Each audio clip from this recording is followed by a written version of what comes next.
오래간만에 뵙습니다. 예. 제가 이번 주에 설교 온다고 하니까요, 한 두 분 정도가 저에게 주중에 전화를 주셔갖고 목사님이 갱신 공동체 잊은 줄 알았는데 다시 와주셔서 고맙다고 얘기하시는데 저는 한 번도 잊은 적이 없습니다. 불러주지 않으셔갖고 못 왔습니다. 예.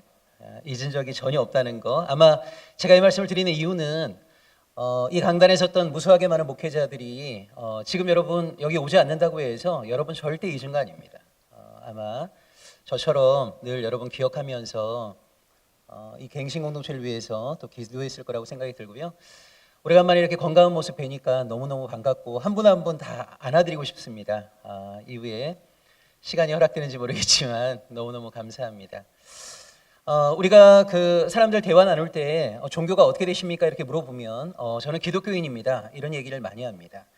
네, 여러분 사실 기독교라고 하는 이 범주 안에는요 크게 세 개의 그룹이 있습니다. 하나가 로마 캐톨릭이고 또 하나가 동방 정교회이고 그리고 우리가 믿고 있는 개신교입니다.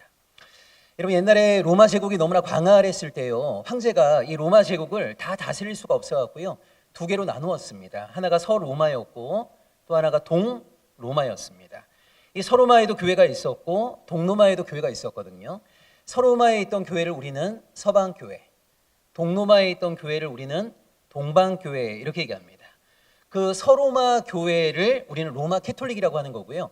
동로마 교회를 동방 정교회라고 하는 겁니다. 자, 그런데 이 서로마가 먼저 멸망을 합니다. 그러니까 서로마가 멸망했다는 것은요. 서로마 제국 전체를 다스렸던 황제가 사라졌다는 말이에요. 자, 이 황제가 사라진 자리를 누가 메꾸게 되냐면 서방 교회의 지도자였던 교황이 메꾸게 된 겁니다. 근데 여러분 동로마는 서로마에 비해서 1000년 이상 지속이 되거든요.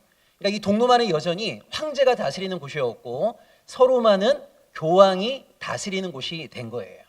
그러니까 여러분 중세 시대 하게 됐을 때 이 교황의 절대 권력, 로마 캐톨릭의 타락과 부패 이런 얘기를 우리가 많이 하는데 왜 이렇게 교황이 이 서로마에서 절대적인 권력을 행사하게 되었는가? 그것은 서로마 제국이 무너지면서 황제가 없는 자리를 교황이 메꾸었기 때문입니다. 자, 올해가 종교개혁 504주년이에요. 자, 우리는 개신교 신앙을 가지고 있습니다. 근데 너무나 안타까운 것이 종교개혁 504주년이 되면서 너무나 많은 개신교인들이 다시 캐톨릭화 되어버렸습니다. 여러분 루터가 1517년에 종교개혁의 깃발을 들었는데요. 루터가 최초의 개혁자는 아닙니다. 루터 이전에도 위클리프라든가 후스라든가 사보나롤라라든가 많은 개혁가들이 있었어요. 자, 그런데 모든 개혁가들이 로마 캐톨릭의 가장 중요한 문제를 어디에서 찾았냐면 말씀 독점에서 찾았습니다. 그러니까 로마 캐톨릭이 타락하고 부패한 이유가 뭐냐? 말씀 독점이다. 자, 그래서 모든 개혁가들은 뭘 하려고 했냐면 로마 캐톨릭이 독점하고 있던 그 말씀을 일반 성도들에게 돌려주려고 했습니다. 그래서 위클리프나 후스 같은 사람들은요, 사람들이 자기의 언어로 성경을 읽을 수 있도록 그들의 언어로 성경을 번역한 거예요. 자, 이걸 로마 캐톨릭은 이단으로 정죄하고 그들을 죽였습니다. 자, 쉽게 얘기하자면 여러분 중세시대를 우리가 암흑의 시대라고 얘기하는데 이 중세시대의 가장 중요한 특징이 뭐냐면 성직자들이 성경을 독점했다는 거예요. 자, 여러분 성경을 독점하면 뭐가 독점되는 겁니까? 하나님을 독점하게 되는 거죠. 하나님의 뜻을 독점하게 되는 거죠. 자, 신부가 미사 시간에 강론할 때 여러분 이렇게 얘기했다고 생각해 보세요. 여러분 에베소서 8장 3절에 면죄부를 사라고 하나님이 말씀하셨습니다. 이렇게 얘기했다고 생각해 보세요. 여러분 일반 성도들은 성경이 없어요. 신부들만이 성경을 가지고 있어요. 근데 에베소서 8장 3절에 면죄부를 사라. 면죄부를 사는 순간 죽은 너희의 모든 조상들이 다 구원받을 수 있다. 이렇게 강론 때 메시지를 선포하게 되면 여러분 알 길이 없잖아요. 신부들이 말하는 게 곧 하나님의 말씀인 거죠. 그러니까 이 성경을 독점한다는 것은 뭐냐면 하나님을 독점하는 겁니다. 하나님을 독점한다라고 하는 것은 하나님의 뜻을 독점하는 거죠. 그러니까 자기가 하고 싶은 이야기를 자기의 욕망을 하나님의 이름으로 정당화시키는 거예요. 근데 일반 성도들은 그것을 알 길이 전혀 없었던 겁니다. 여러분 저 같은 직업적인 목회자들이요 목회할 때 성도들에게 하는 가장 뻔뻔한 거짓말이 뭐냐면 성경 많이 읽으시라는 거예요. 여러분, 그걸 있는 그대로 하시면 안 됩니다. 목사들이 제일 부담스러워하는 성도들이 누구겠어요? 성경을 많이 읽는 성도들입니다. 그러니까 이거는 그냥 목사들이 립 서비스로 하는 말이지 진짜 여러분 성경 많이 읽으라는 게 아니에요. 목사들은 어떤 성도들을 원하냐면 성경을 아무것도 읽지 않고 일요일날 예배 시간에 교회에 오는 사람을 원합니다. 내가 무슨 말을 해도 다 하나님의 말씀이거니 아멘하는 성도들을 원한단 말이에요. 진짜 좋은 목사만이 깨어있는 성도들을 원하겠죠. 여러분, 어떤 성도들이 어떤 목사를 살아있게 만드는 거냐면 자기의 눈으로 말씀을 읽고 이해되지 않는 말씀을 목사에게 끊임없이 질문하고 하나님의 말씀에 대해서 목마름을 가진 성도들만이 목사들을 깨어있게 만든단 말이에요. 한국 교회가 이렇게 죽어버린 가장 중요한 이유가 깨어있는 성도들이 없어요. 깨어있는 성도들이 목사들에게 끊임없이 자기가 말씀을 묵상하면서 목사님 이것이 이해가 안 되는데 이거 좀 설명해 주세요. 끊임없이 목사들을 그렇게 괴롭혀야 된단 말이에요. 그런 질문을 받으면서 목사들이 성경을 연구하도록 만들어야 된단 말이에요. 이것이 없었기 때문에 한국교회는 죽은 겁니다. 한마디로 얘기하자면 성도들 개개인이 성경책을 다 갖고 있지만 사실은 여전히 목사들이 성경을 독점하고 있는 거예요. 여러분, 구약의 예언서를 읽어보시게 되면 너무나 놀라운 게요, 하나님의 매 시대마다 예언자를 보내셔서 이스라엘 백성 책망합니다. 너무나 놀라운 게 하나님이 예언자를 통해서 이스라엘 백성 책망할 때요, 한 번도 이런 걸로 책망한 적이 없어요. 너희 요새 예배 잘 안 드리네. 요즘 기도 소리가 좀 작네. 요즘 찬양 소리가 좀 작네. 이런 걸로 하나님의 예언자를 통해서 이스라엘 백성을 책망한 적은 한 번도 없습니다. 여러분, 너무나 놀라운 것이 하나님의 예언자를 통해서 이스라엘 백성을 책망할 때요, 이스라엘 백성은 끊임없이 쉼없이 예배를 드렸어요. 얼마나 찬양이 화려했는지 몰라요. 얼마나 기도를 많이 했는지 몰라요. 근데 하나님이 뭐라고 말씀하시냐면 너희의 기도 듣지 않겠다고 얘기합니다. 너희의 찬양은 나에게 소음이라고 말해요. 너희의 예배 연락하지 않겠다고 얘기합니다. 여러분, 이걸 잘 기억하셔야 돼요. 우리가 드리는 모든 예배가 하나님께 연락될 것이다. 우리가 찬양을 올려드리면 하나님이 기뻐하실 것이다. 천만의 말씀입니다. 자, 그러면 왜 하나님은 이스라엘이 드렸던 예배와 찬양과 기도를 듣지 않으십니까?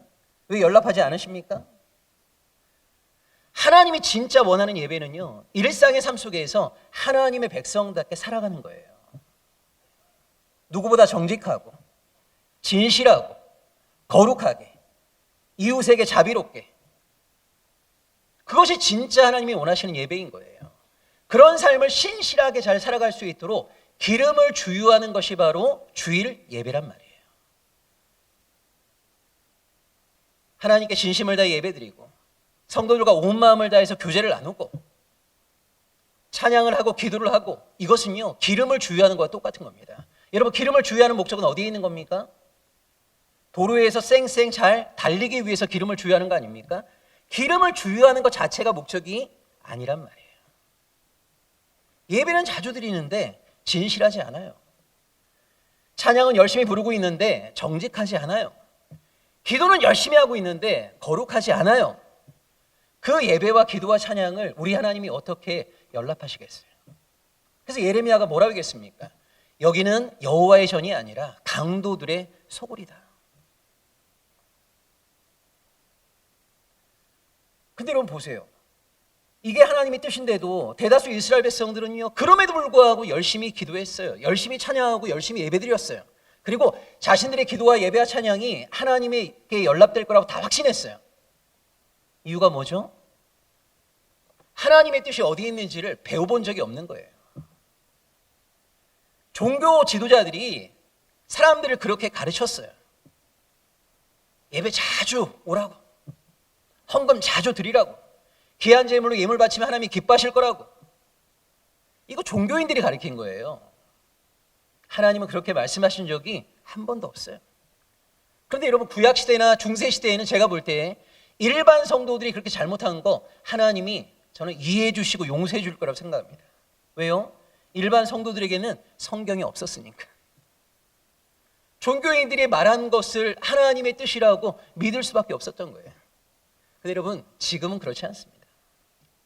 지금 우리는 다 성경을 가지고 있잖아요. 여러분 아마 집안 대청소하시게 되면 집안 곳곳에 한 10권 이상의 성경이 있으실걸요. 근데 아침마다 정말 우리가 아침 식사를 하는 것처럼 여러분 하나님의 말씀에 대한 목마름이 있습니까? 하나님의 뜻에 대한 간절한 열망이 있습니까? 별로 그렇지 않아요. 그러니까 여러분 종교인들이 성도들을 마음껏 속일 수 있는 거예요. 자기들이 원하는 바대로 시간 날 때마다 교회에 오라고, 교회를 위해 충성하고 봉사하라고, 그게 하나님의 뜻이라고. 하나님은 그렇게 말씀하신 적이 한 번도 없어요. 근데 성도들이 그렇게 행하고 있는 가장 중요한 이유는 뭐냐면 목사들의 말이 곧 하나님의 말씀인 것처럼 생각하는 거예요. 자기 눈으로 성경을 읽어본 적이 없어요. 여러분 중세시대의 유일한 성경이 바로 라틴어로 기록되어 있던 벌게이트라는 성경입니다. 너무나 고가였고요. 라틴어를 알지 못했기 때문에 라틴어 성경이 옆에 있어도 읽을 수가 없었어요. 여러분 지금 우리가 성경을 한 2만 원, 3만 원이면 다 살 수 있지 않습니까? 근데 옛날에는 이게 다 양피지나 파피루스에 잉크도 굉장히 고가였거든요.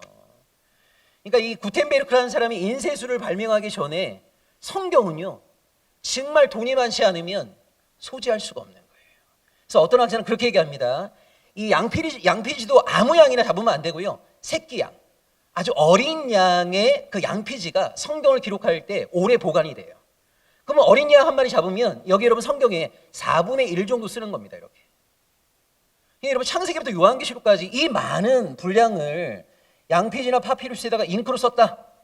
그래서 어떤 학자는 뭐라고 얘기하냐면 성경을 쓴 원본 가격이 최소 4억에서 최대 20억이라고 그래요. 그러니까 옛날에는 성경이 그렇게 비쌌던 거예요. 이걸 누가 소지할 수 있겠습니까?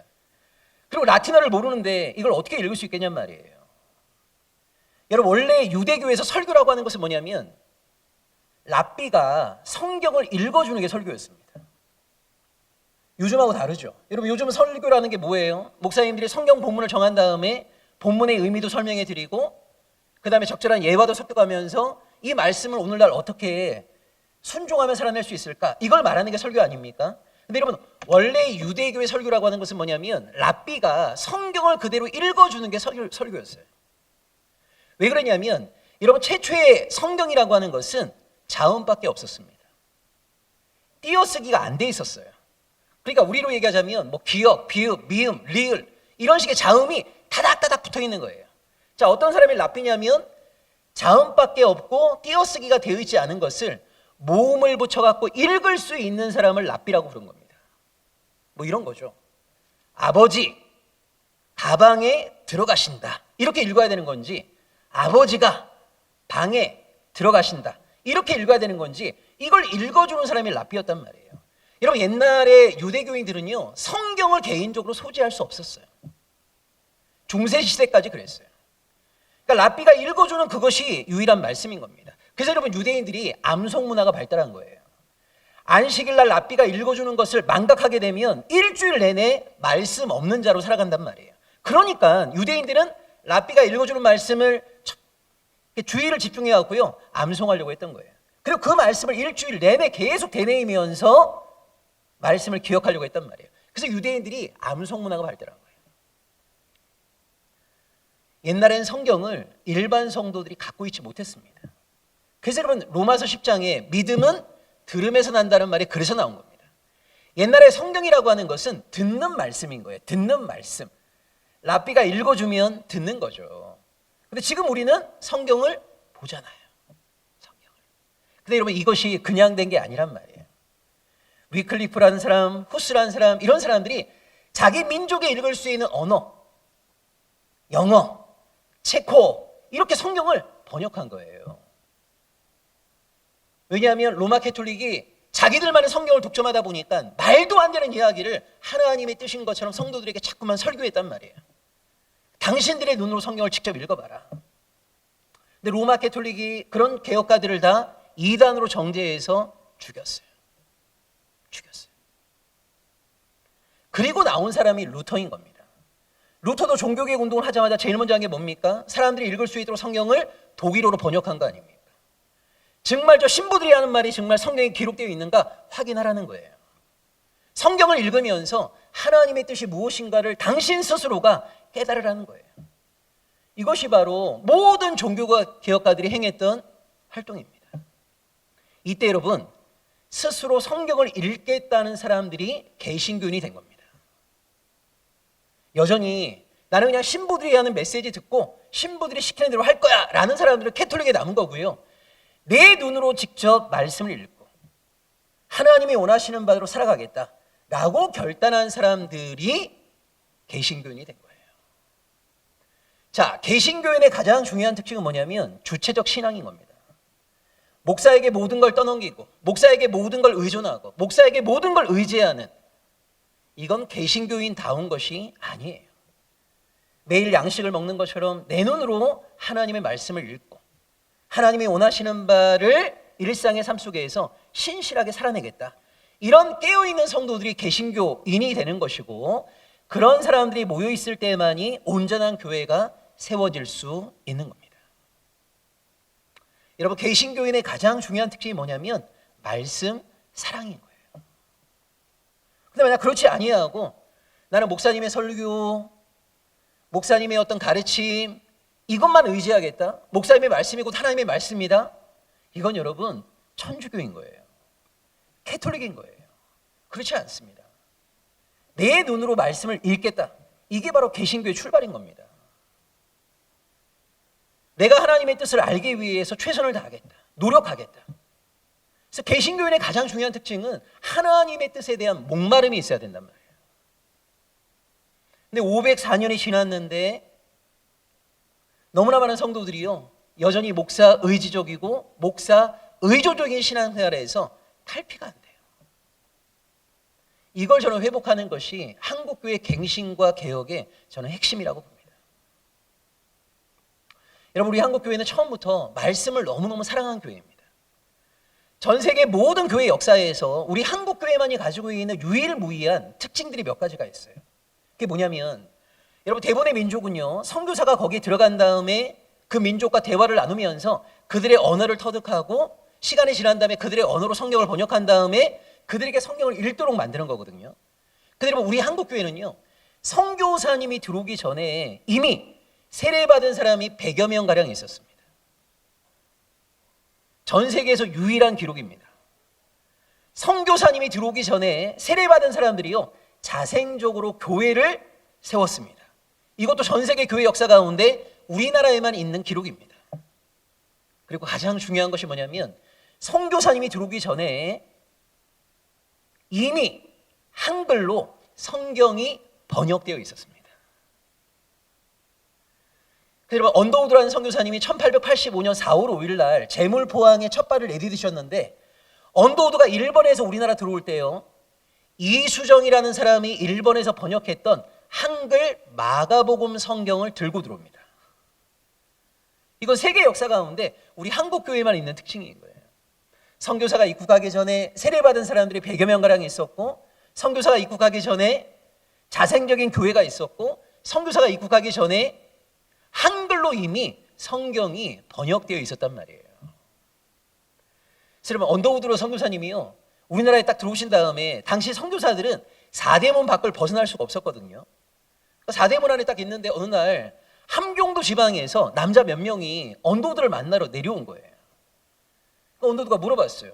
어떻게 오셨습니까? 이렇게 물어보니까 그분들이 뭐라고 하냐면, 선교사님이 들어오셨다는 이야기를 듣고 자기들은 예수를 믿는 사람들인데 선교사에게 세례를 받으려고 왔다는 거예요.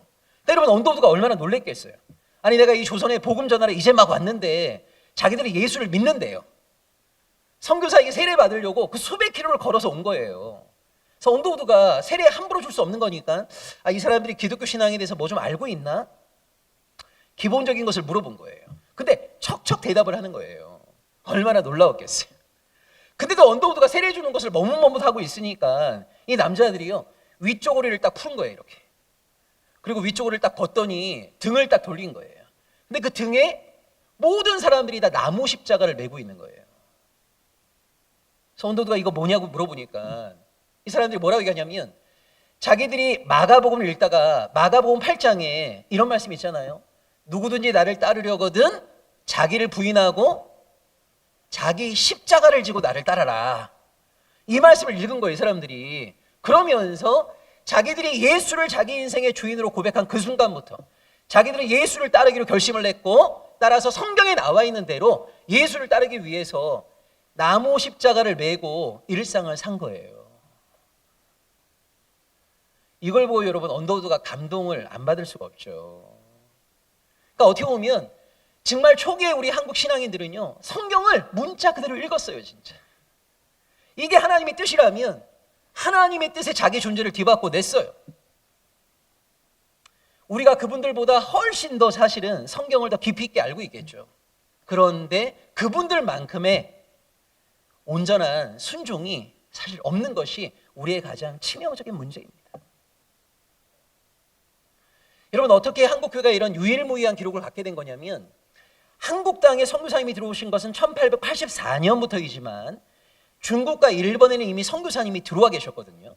근데 조선 사람들이 중국이나 일본에 가서 기독교 신앙을 접하게 된 거예요. 거기서 세례받은 거예요. 거기서 한글 번역을 시작한 거예요. 그리고 자기 고향에 와서 교회를 세웠어요. 그리고 한국교회는요, 사람들이 세례받으러 왔을 때 한글을 꼭 읽게 만들었어요. 한글을 모르는 사람들에게 한글을 깨우쳐줬어요. 왜요? 당신이 세례받고 예수를 믿게 되는 순간부터 말씀을 읽어야 되는데 한글을 모르면 말씀을 읽을 수가 없잖아요. 심지어 결혼한 남성이 세례받으러 올 때 목사들이 물어봤습니다. 당신 한글 압니까? 저 한글 아는데요. 그럼 혹시 당신의 부인도 한글을 압니까? 우리 부인은 한글 모르는데요. 그럼 여러분, 목사들이 뭐라고 했냐면 부인에게 한글 깨우쳐 준 다음에 와서 세례받으라고 했어요. 왜요? 여러분, 세례를 받는다는 건 뭡니까? 하나님과 무관했던 옛삶을 죽이고 하나님 안에서 새로운 존재로 거듭 태어나겠다는 게 세례를 받는 거 아닙니까? 이제 하나님의 백성이 되겠다는 거 아니에요. 근데 하나님의 백성이 되겠다는 사람이 자기가 가장 사랑하는 아내가 한글을 몰라갖고 주체적인 삶을 살아가지 못하는데 그걸 그대로 내버려둔 채 나는 하나님의 사람이 되고 싶어요 라고 말하는 것은 거짓말이라는 거예요. 옳지 않다는 거예요. 당신이 진짜 하나님의 사람이 되고 싶다면 당신이 가장 사랑하는 사람이 글을 몰라서 주체적인 삶을 살아내질 못하는데 그걸 그대로 방치할 수는 없다. 당신의 아내에게 먼저 글을 깨우쳐 주고 와서 하나님 앞에서 세례를 받아라. 이게 여러분 한국교회 초기의 모습입니다. 성경을 읽게 한 거죠. 그래서 여러분, 한국교회가 처음부터 말씀을 사랑한 교회 아닙니까? 말씀을 사랑한 교회.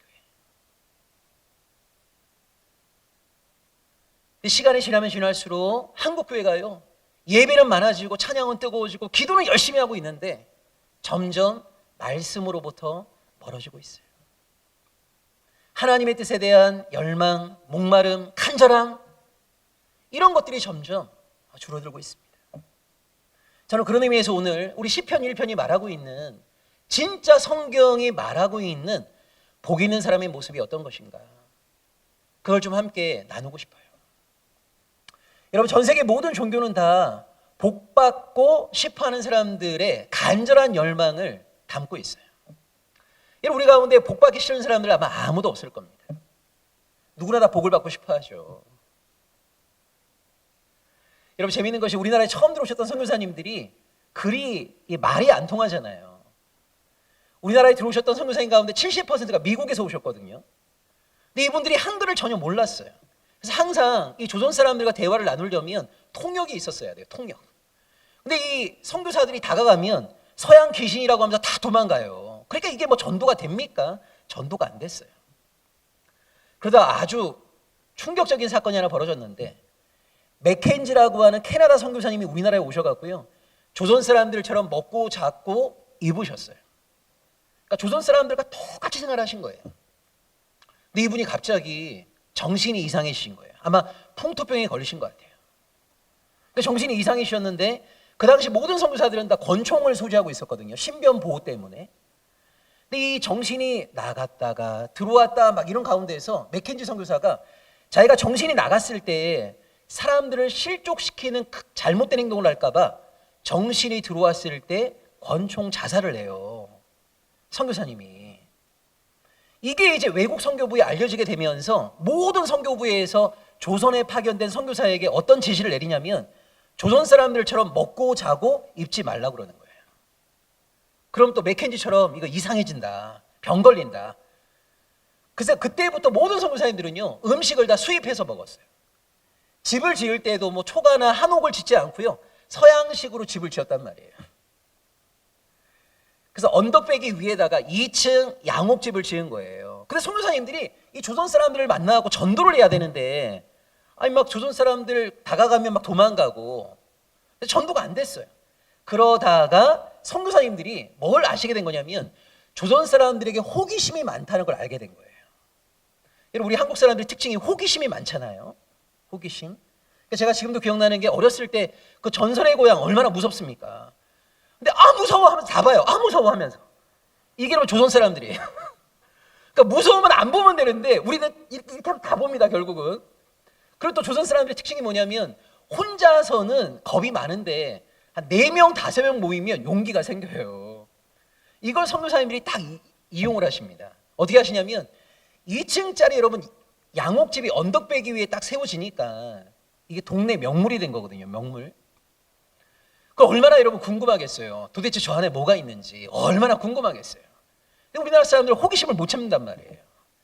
근데 이때 선교사님이 뭘 하셨냐면 5일장 같은 거 열릴 때 사람들을 이렇게 시켜갖고요, 오픈하우스를 한 거예요. 그래서 몇 월, 며칠, 몇 시부터 몇 시까지 저 집에 놀러 오라는 겁니다.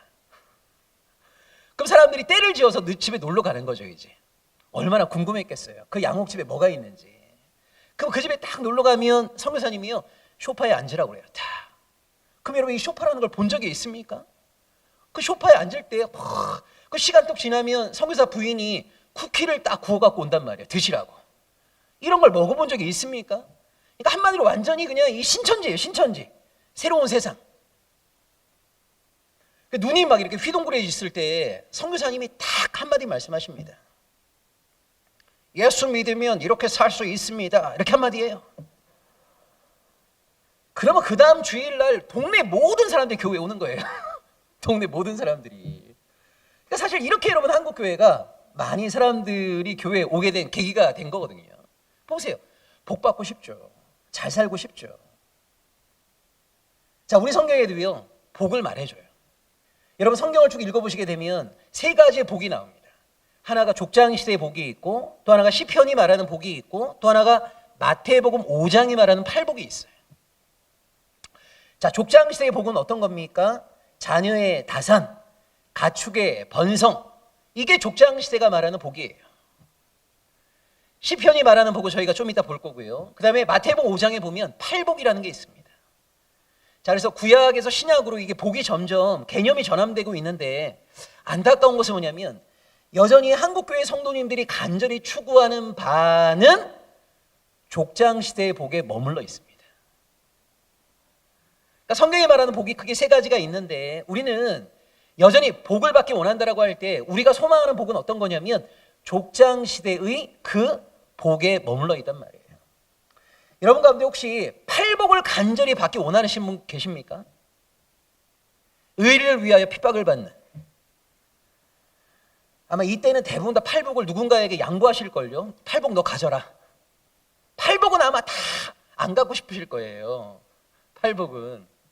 그러니까 우리는 여전히 보면 가족이 잘 되는 거, 사업 잘 되는 거, 자녀들 대학 잘 들어가고 취업 잘 되는 거, 배우자 잘 만나는 거, 손자 잘 놓는 거, 육신의 건강, 어떻게 보면 족장시대의 그 복 안에 우리가 머물러 있는 경우들이 굉장히 많단 말이에요.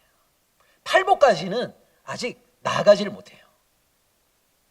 자, 그 중간 단계라고도 할 수 있고, 그리고 어떻게 보면 가장 중요한 복이라고 할 수 있는 것이 시편이 말하는 복입니다. 저는 이 복을 저와 우리 모두가 좀 함께 더 사모했으면 좋겠어요.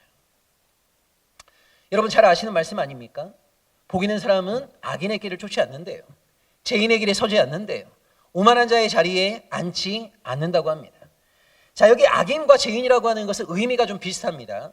여기 악인이라고 하는 게 뭐냐면요, 남이 어떻게 되건 말건 나 홀로 잘 살고자 하는 자, 이런 뜻입니다.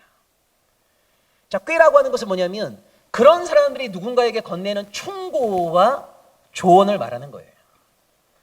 그러니까 남이 어떻게 되건 말건 나 홀로 잘 살고자 하는 사람들이요, 사회 지도층이 돼갖고 꼭 사람들에게 야, 인생이 이렇게 살아야 되는 거야 라고 하면서 충고와 조언을 한단 말이에요. 자, 성경은 어떤 사람을 복이 있는 사람이라고 하냐면 이런 사람들이 건네는 이야기를 경청하지 않는 걸 복이 있는 사람이라고 해요. 죄인이라고 하는 것은 뭐냐면 공동체가 어떻게 되건 말건 나 홀로 잘 살고자 하는 자, 이런 뜻입니다. 그러니까 악인하고 죄인은 의미가 좀 비슷한 거죠. 악인은 남이 어떻게 되건 말건 나 홀로 잘 살고자 하는 자, 죄인은 공동체가 어떻게 되건 말건 나 홀로 잘 살고자 하는 자, 이런 뜻이에요. 복 있는 사람은 그런 죄인의 길에 서지 않습니다. 여기 길이라고 하는 것은 뭐냐면 그런 죄인들이 살아내고 있는 삶의 양식, 문화, 이런 걸 말하는 거예요. 그런 삶에 동화되지 않는다는 거예요. 그 다음에 복 있는 사람은 오만한 자의 자리에 앉지 않는다. 여기 오만하다라고 하는 것이 뭐냐면 하나님 나라의 가치를 비웃고 조롱한다, 이런 말이에요. 자, 하나님 나라의 가치가 어떤 것이 있습니까? 진실, 정직, 거룩, 연약한 자들에 대한 돌봄과 자비, 사랑, 이런 게 바로 하나님 나라의 가치예요. 자, 어떤 사람이 오만한 거냐면 하나님 나라의 가치를 비웃고 조롱한단 말이에요. 야, 정직이 밥 먹여줘? 진실이 밥 먹여줘? 거룩이 밥 먹여줘? 이런 식으로 하나님 나라의 가치를 비웃고 조롱한 자들이 바로 오만한 자들이에요. 자, 복 있는 사람은요, 그런 오만한 자의 자리에 앉지 않아요. 여기 자리에 앉지 않는다는 말은 그들과 친구 맺지 않는다는 겁니다. 그러니까 시편 1편 1절을 풀면 이렇게 풀 수 있습니다. 복 있는 사람은 남이 어떻게 되건 말건 나 홀로 잘 살고자 하는 자들의 충고와 조언을 듣지 않습니다. 복 있는 사람은 공동체가 어떻게 되건 말건 나 홀로 잘 살고자 하는 사람들의 생활 양식과 문화에 동화되지 않습니다.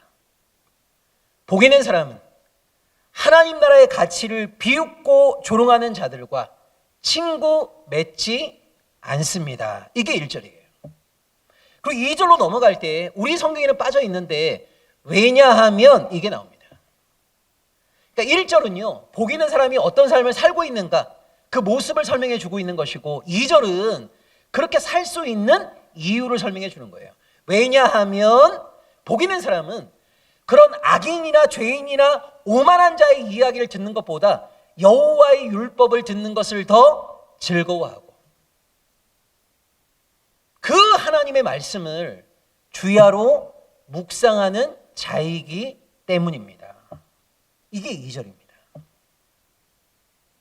그러니까 어떤 사람을 성경은 복 있는 사람이라고 얘기합니까? 하나님의 음성에 귀를 활짝 열어놓는 사람을 성경은 복 있는 사람이라고 말한단 말이에요. 악인이 건네는 이야기, 죄인들이 건네는 이야기, 그런 이야기에 귀를 열어놓는 것이 아니고요, 하나님의 음성에 귀를 활짝 열어놓는 거예요. 그리고 그 하나님의 말씀을 주야로 묵상을 해요. 여러분, 여기 주야라고 하는 것은 두 가지 의미가 있습니다. 하나는 낮과 밤이라고 하는 물리적인 시간의 의미가 있고요, 또 하나는 질적인 차원에서 이 주라고 하는 것은 우리의 인생이 순탄할 때, 잘 풀릴 때, 마치 옛날 그 가수의 노래대로 하자면 쨍하고 해 뜰 날, 이게 우리 인생의 주인 겁니다. 내가 원하는 모든 것들이 다 이루어져요. 가족들 다 건강하고요, 남편 사업 잘 되고, 자녀들 여전히 말 잘 듣고, 원하는 대학과 직장에 잘 취업도 하고, 이것이 우리 인생의 주입니다. 너무나 평안한 거죠. 너무나 감사한 거죠. 근데 여러분, 우리가 하나님을 믿는다고 해서 우리의 인생이 항상 주가 되지는 않습니다. 여러분, 신앙을 가졌건 가지지 않건 모든 사람들은 인생의 50%는 인생의 야일 수밖에 없는 거예요. 여기 인생의 야라고 하는 것은 뭡니까? 인생의 어둠인 거죠.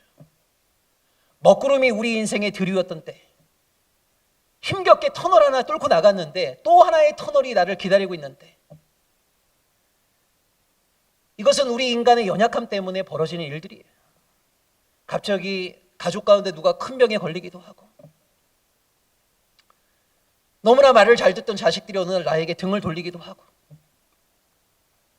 나랑 너무나 친했던 사람들이요, 나에게 등을 돌리고 지들끼리 나에 대해서 막 뒷담화를 까기도 하고, 아무리 간절하게 하나님께 기도해도 기도의 응답이 보이지도 않고, 이것이 우리 인생의 어둠이에요. 인생의 양인 거죠. 자, 누구든 예외 없이 인생의 50%는 이 인생의 야를 경험하게 되어 있어요. 자, 근데 어떤 사람이 복 있는 사람이라고 얘기합니까?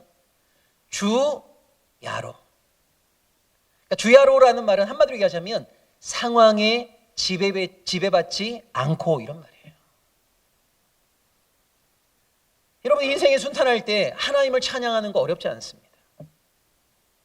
인생이 평안할 때 하나님께 기쁨으로 예배드리는 거 어렵지 않아요. 내 인생의 야를 지나갈 때 하나님이 우리를 떠나신 것 같은 그 괴로운 순간에 하나님 앞에 나아오는 거 참 쉽지 않습니다. 하나님을 여전히 찬양하는 거 참 쉽지가 않아요. 근데 성경은 어떤 사람을 복 있는 사람이라고 말하냐면 주야로. 상황에 지배받지 않고. 이게 참 쉬운 게 아니거든요. 여러분, 잠언 30장 8절과 9절에 보면 그 아굴의 기도 가운데 이런 내용이 나옵니다. 나를 너무 부하게도 마옵시고 가난하게도 마옵소서. 여러분 보세요. 부유함 자체가 우리가 추구해야 될 복이라면 하나님, 우리를 점점 부유하게 해 주십시오라고 기도해야죠. 근데 여러분, 성경은 왜 나를 너무 부하게도 마옵시고 가난하게도 마옵소서라고 기도합니까? 여러분, 부유함 자체가 우리를 늘 하나님 앞으로 가까이 나아가게 만드는 디딤돌이 되는 게 아닙니다. 내가 너무 부유해지게 되면 하나님이 나에게 필요 없을 수도 있어요.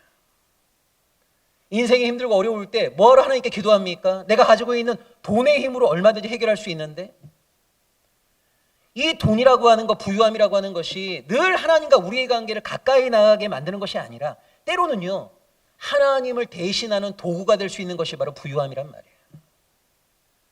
너무 부유해지면 하나님이 나에게 소용없을 수도 있고, 너무 가난해지게 되면 하나님의 영광을 가릴 수도 있는 거예요.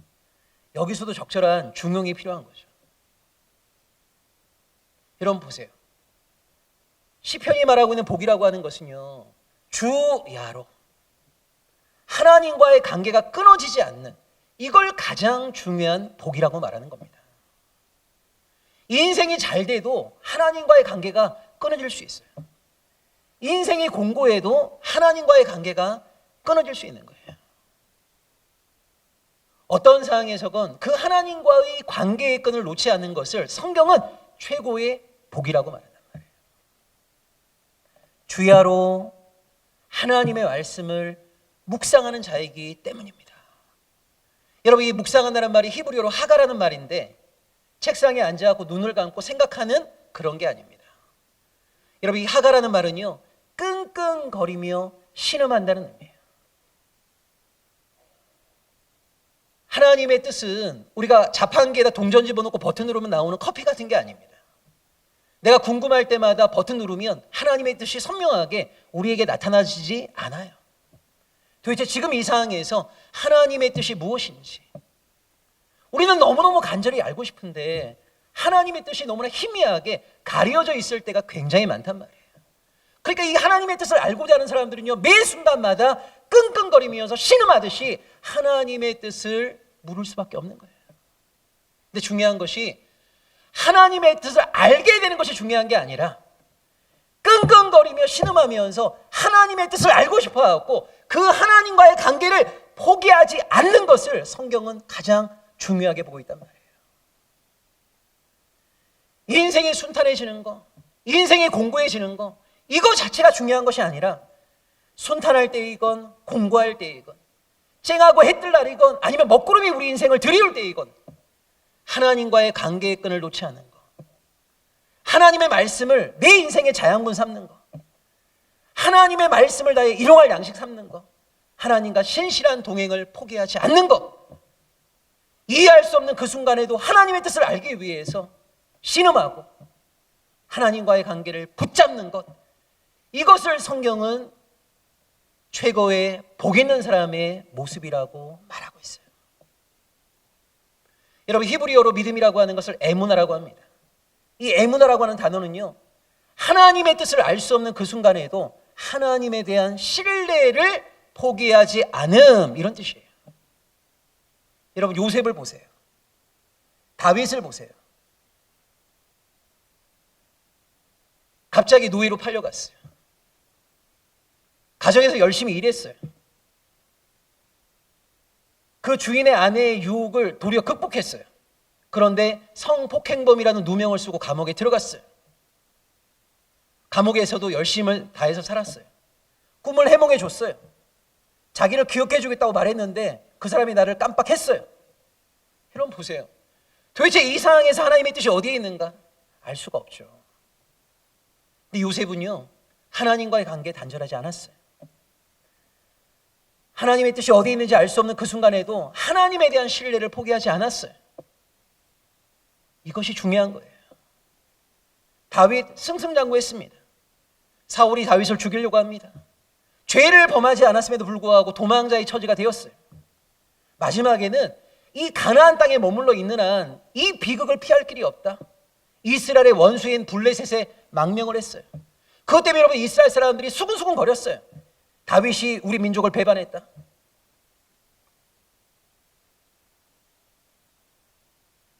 그 하나님의 뜻을 알 수 없는 그 순간에도 다윗은 끊임없이 하나님과의 관계를 유지했잖아요. 이걸 성경은 믿음이라고 말해요. 이걸 시편 1편은 복 있는 사람, 이렇게 얘기하는 거예요. 여러분, 우리 인생이 우리가 뜻한 바대로 현실이 되지 않을 수 있습니다.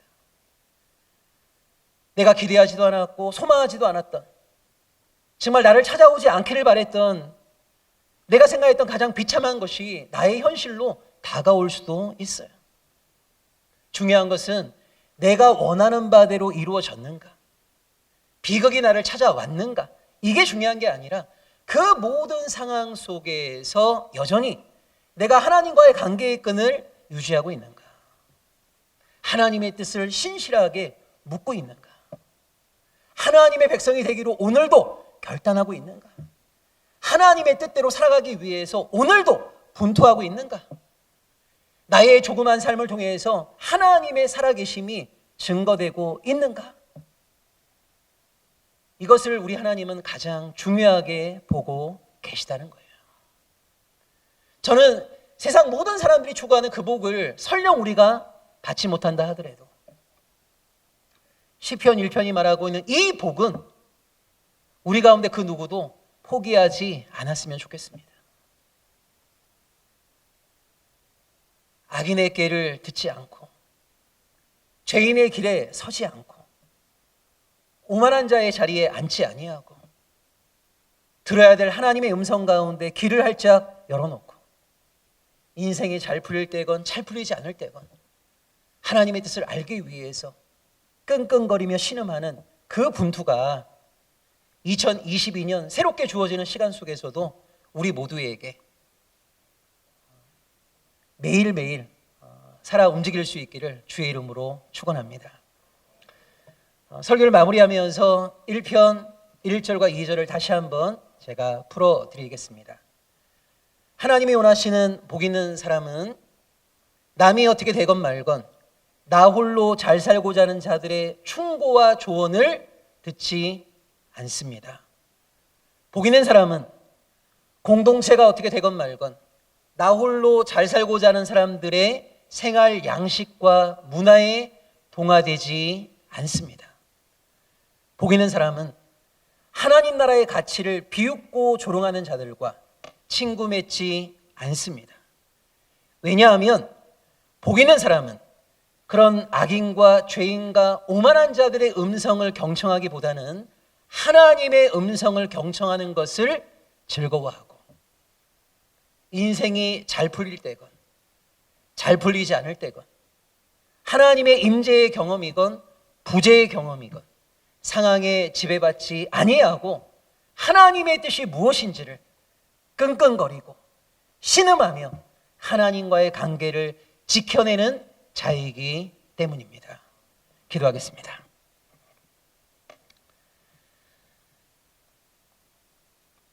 하나님, 몇 마디의 문장으로 설명할 수 없는 우리 갱신이가 걸어왔던 지난 세월들을 우리 하나님은 잘 알고 계십니다. 우리의 간절한 소망, 뜨거웠던 기도, 누구보다 하나님은 잘 알고 계십니다. 하나님, 때로는 우리가 간절하게 구했지만 우리가 응답받지 못한 무수하게 많은 기도의 내용들이 있습니다. 그것 때문에 하나님을 원망하기도 하고 하나님 앞에 탄식하기도 하고 울부짖기도 했습니다. 그러나 하나님, 내가 원하는 바가 이루어지는 것이 참된 복이 아니라 그 모든 힘겨운 시간들을 통과하면서도 여전히 하나님 앞에 우리가 이 자리에 함께하고 있고 여전히 하나님과의 관계를 유지하고 있고 여전히 하나님이 내 인생의 주인이심을 고백할 수 있도록 해주셔서 감사를 드립니다. 하나님, 인생의 여정에서 이해할 수 없는 무수한 많은 사건들이 있겠지만 그 모든 인생의 여정 속에서도 하나님과의 관계를 포기하지 않고 하나님의 뜻을 알기 위해서 매 순간 깨어 신음하며 하나님과 동행하는 주의 백성이 되기를 소망합니다. 이 자리에 있는 그 누구도 예외 없이 시편 1편이 말하는 복 있는 자의 삶을 힘있게 살아갈 수 있도록 성령 하나님, 우리 모두를 주관하여 주옵소서. 예수 그리스도의 이름으로 기도합니다. 아멘.